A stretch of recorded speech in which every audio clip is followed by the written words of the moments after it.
I'm talking today with Sarah Weeks, and we're talking about prayer. So I'm going to ask her about her experience of prayer.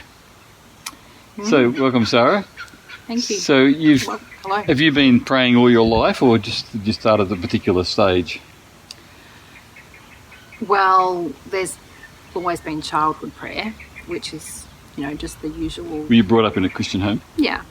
So there was always the rote prayers that I used to say, but probably not properly praying till after I separated from my husband. That's probably when I really started to connect with God and pray. You felt you needed to then? I did, yes, but I actually, the connection increased then. And, so my prayer changed at that stage. Before that, there were stages when, certainly I was drawn to go to church, and I was always drawn to go to church, and no matter where I was, at some, there would be times. But that's perhaps when I didn't have the other distractions, and so I got better at it. Yeah. And there are many different ways of praying. Have you always, like you prayed childhood prayers? When you started to pray, what was the prayer like? What kind of prayers did you pray? Were they? So, for a long time, I always simply just started with the Lord's Prayer, because that was easy and I knew it. And if I didn't know what to pray, that's what I prayed. And that would often lead on to something else. I might then start thinking about something else that I would that was concerning me, or that I think that I should do, that I should pray about. But I've actually always struggled with praying for the shopping list. I've never done that. With something that's really strong in my heart that I really, really need, I would, yes. But the shopping list, I've never felt right.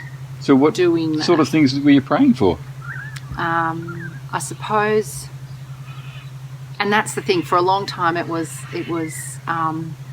almost a chore to do it. But I would, and I almost would find it interesting talking to other people who would say, they pray for this person or they pray for that person, and I didn't know how to pray for those people. I would mention them in a prayer, but I wouldn't necessarily know how.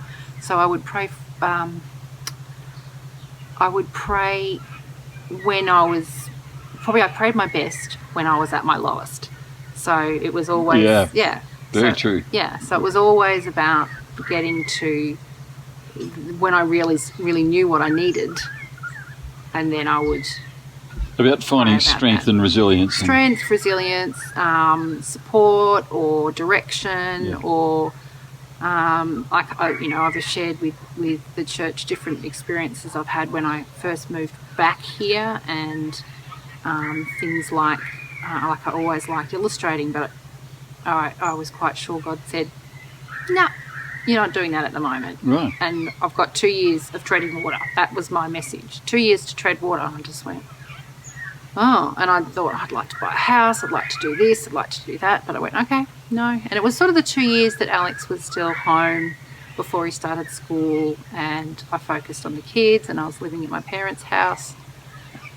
And then when that 2 years clicked in and Alex started school, there was a job, there was the house, everything just popped in. Just plop, plop, plop, plop. He had it all lined up for me. It's extraordinary. Oh yeah, it was massive, and it's happened, lots of things have happened like that over the last few years. But yeah, he knows when to ask when to guide. Yeah. The next step. Yeah. That's really good. And what? So that's, have you got another experience you'd like to share, like of when you've prayed and there's been a specific? Yeah. Well, so more recently, for me, as I said before, prayer's often been a reaction to difficult circumstances or an effort, which I know I have to do, and that effort would often come at 4 o'clock in the morning, and I learnt that when I got woken up at 4 o'clock in the morning, that was probably what God was wanting me to do, because he couldn't get me at any other time to actually listen to him. So that prayerful thing was going on has been going on for a number of years, where I'd wake up at that time and actually pray, and knew I had to. But then recently, just the idea of speaking in tongues was brought to me by a friend who I really hadn't. I knew it existed. I wasn't.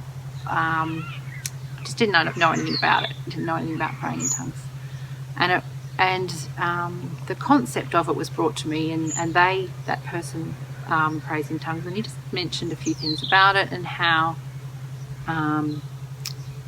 that he felt particularly. He felt that it did a lot, but I really didn't know much else. That was it. That was just a little snippet. But I was curious, Mm-hmm.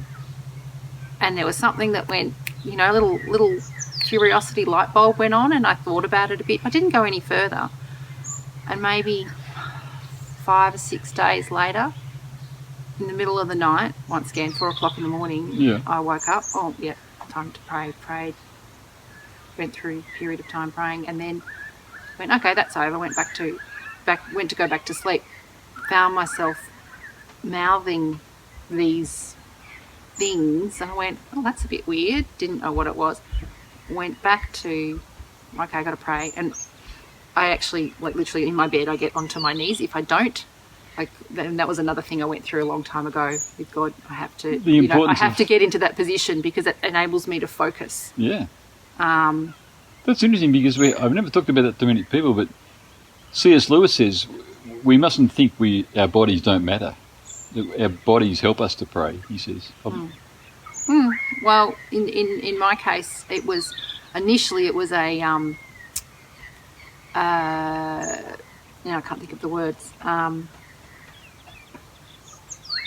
Initially, he wanted me to do that just as an obedience sort of thing, right. And I felt submission, like that. or yeah, I think so. Yeah. And so that's something I've done for a long time. I'm like, all right, like a humility type. Yeah, I think so. And then now it's just, and possibly because I'm doing it at 4 o'clock in the morning when I wake up, it stops me from falling back to sleep, and it enables me to focus. So I do that. And then, this experience of this mouthing came along the other day, and I went, oh, I better get back on my knees. Got back on my knees, started praying in tongues, and was quite, because I'd never heard anyone doing it before, was quite confronted initially, because of the sounds and the way it was, and is this good? And so I suppose my conscious mind was, saying things like, in Jesus' name and those sorts of things, just to make sure that I was on the right path, and there was no feeling of negative, there was nothing wrong. I wasn't going, okay, I don't feel any gut feeling that there's something wrong with this. It was just a little bit of this is a bit strange. And then I started going, okay, well, we need to find out about this. So I've been looking into it and finding some really interesting people's, praying, and then the week later I was at your service, and that was straight up the service we were listening in Romans 16, I think, where it mentioned speaking in garbled voices, and straight away I just went, oh, because you had us praying in church, and looking for a part in that passage that stood out. I think it was Romans 8, yeah. Oh, sorry, Romans 8. 26, yeah, and 16. Oh, Romans 8:26. Yeah, sorry, that's right. I knew there was a 6 in there somewhere. Yeah. Where it says the Spirit prays. Yeah. Words that cannot be uttered. Yes, that's correct. Yeah, that's right. Sorry, Romans 8:26. Yeah, that sounds much better. And that was really interesting, because that stood out obviously straight away to me. Did you talk to your friend about this? And they were. I talked to a few different people who were all people who got it, and they were all very positive. And I've since learnt, for that first week and a half, it was just like I couldn't stop praying. I just loved doing it. So it was a really wonderful experience. Yeah, it was amazing. Yeah. Since then, that's eased off a little bit. But what I'm finding now, I'll watch the news. I'll see someone with a problem, whatever it is now, something will pop up, and I'll get a little inkling, and I can pray in tongues about them, because I've got no idea what to pray for them. But then I have this So you feel opportunity. like it's offering them to God and letting God pray the prayer that's required. Yeah, and that's, I think from looking at different people's experience, it seems like there's all different versions, and all different ways of doing it. And there's praying for yourself, and I've experienced praying for myself and feeling a bit more of an emotion while it occurs. But I've also experienced that during my normal prayer, I might sit down, I might start praying. I might be praying about someone or something, or just thinking. I might just be doing nothing, just going, okay, well, it's time to pray, and just sit there with no thought in my head, and then it just starts. Or usually someone will come to my mind, and then I will start about that person. And then if it doesn't come, I'll be scanning for people, and then I'll hit the person, and then I'll start praying about that person. It's blowing me away. It's a whole new level for you. Totally and utterly. Can't believe it, but just totally. And oh my gosh, grateful was also one of those things that I had struggled with in the past. Understanding and being grateful. Like I'm always been grateful for the things I have, but I haven't felt it. Now I feel it. That's changed. So yeah, it's a different level of. So sometimes when you pray in tongues, you feel that you're expressing gratitude? Or is it just in general, you feel closer to God and you're able to express gratitude more freely? Yeah, it's probably a combination at the same time. It's probably not just because I'm praying in tongues that I'm feeling more grateful. But I think probably for me, there's been a whole process going on all around, getting to that stage where I've started praying like that. Then other things have gone on at the same time, and but God's looked after you in lots of ways. I mean, you lost your job at the start of the epidemic, and then boom, you got one. Yeah, I knew that was happening too, secretly. I hadn't told many people. I told my friend that he'd said at this time, literally middle of the year, that I wouldn't be working in my old job anymore, and I thought I was going to be working on this project that I was going to be working on, that I've been working on for some time. But about 6 months ago, I went, I don't think I'm going to be ready to do that project. And I was praying about it, and I got Shire popped into my head, and I went. That's very specific. It was very specific, and I sort of went. Have you ever had an inkling that turned out to be wrong? Like those, no. Generally, no. The only time I can get, I found to be a little bit out of it is matters that are of the heart. Then I get a bit confused. But generally, no. Like you generally know. And I've been listening to an awesome person called Audrey Mark, I think her last name is. And she just says, she was saying, you know that you know that you know that you know. And when it's like that, she said, if it's not like that, then maybe it's not right. But when you know that you know that you know that you know, then it is. So it's really interesting. And it sounds like this happens all the time, but there's only that was an 18-month process, that job thing. I knew that 18 months, well, that's going to be interesting. I don't know how this is going to turn out, Yeah. But so that must make you feel that God has got things in hand. You'd feel quite safe. Yeah, and yet look, I'm someone who's always had anxiety, and for the first time I'm actually starting to address that properly. I've bagged that and put it to the side too often because I haven't been ready to deal with that. And now I'm at a level where I'm like, I can't be disconnected and allow that to be going on. I can't do that. And so I'm actually finally, but he's always known, and now he's gone, it's time. That makes sense. Yeah. So, yeah. Well, that's beautiful. Thank you very much. So any final comment or thought?